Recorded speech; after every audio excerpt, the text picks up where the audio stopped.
ಸ್ನೇಹಿತರೆ ಎಲ್ಲರಿಗೂ ನಮಸ್ಕಾರ. ಈಗಾಗಲೇ ನಿಮಗೆ ಗೊತ್ತಿದೆ, ನಾನು the real story of couples ಅನ್ನೋ ಒಂದು ಬುಕ್ಕನ್ನು ನಾನು ಬರಿತಾ ಇದ್ದೀನಿ ಅಂತ ಹೇಳ್ಬಿಟ್ಟು. ಆ ಬುಕ್ಕಲ್ಲಿ ನಾನು ಬರಿತಾ ತಂದೆ ಮಗಳ ಸಂಬಂಧದ ಬಗ್ಗೆ ಒಂದು ಸೆಗ್ಮೆಂಟ್ ಬಂತು.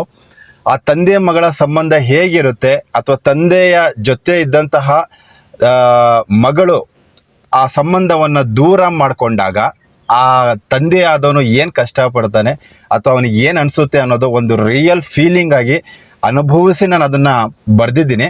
ನಿಮ್ಮ ಮುಂದೆ ನಾನು ಹಂಚ್ಕೊಳ್ತೀನಿ. ಒಂದು ಸೆಗ್ಮೆಂಟ್ ನೋಡಿ ಇಲ್ಲಿ ಮಾಡಿದ್ದೀನಿ. ನಿಮ್ಮ ಹತ್ರ ನಾನು ಹೇಳ್ಕೊತೀನಿ ಹೇಗಿದೆ ಅಂತ ನನಗೆ ದಯವಿಟ್ಟು ತಿಳಿಸಿ, ಓಕೆನಾ? ಸೊ ಈ ಬುಕ್ಕಲ್ಲಿ ನಾನು ಈ ಸೆಗ್ಮೆಂಟನ್ನು ಬರಿತಾ ಇದ್ದೀನಿ, ಓಕೆನಾ? ತನ್ನ ಮಗಳನ್ನು ಮೊದಲ ಬಾರಿ ಮಡಿಲಲ್ಲಿ ಹಿಡಿದ ಕ್ಷಣ ಅವನಿಗೆ ಲೋಕವೇ ಸಿಕ್ಕಂತಾಗಿತ್ತು.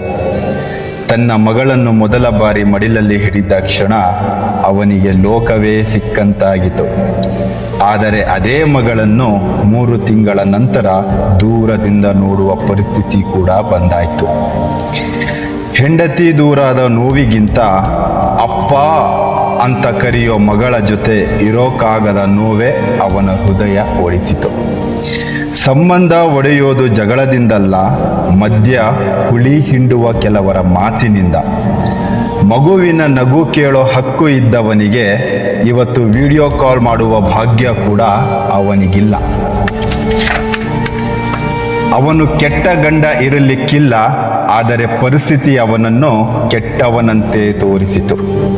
3 ತಿಂಗಳು ಅಪ್ಪನ ಮಡಿಲಲ್ಲಿ ಮಲಗಿದ್ದ ಮಗಳು ಇವತ್ತು ಅವನ್ಯಾರು ಅನ್ನುವಷ್ಟು ದೂರವಾಗಿದ್ದಾಳೆ. ಗಂಡ ಹೆಂಡತಿ ನಡುವೆ ಜಗಳ ಬಂದರೆ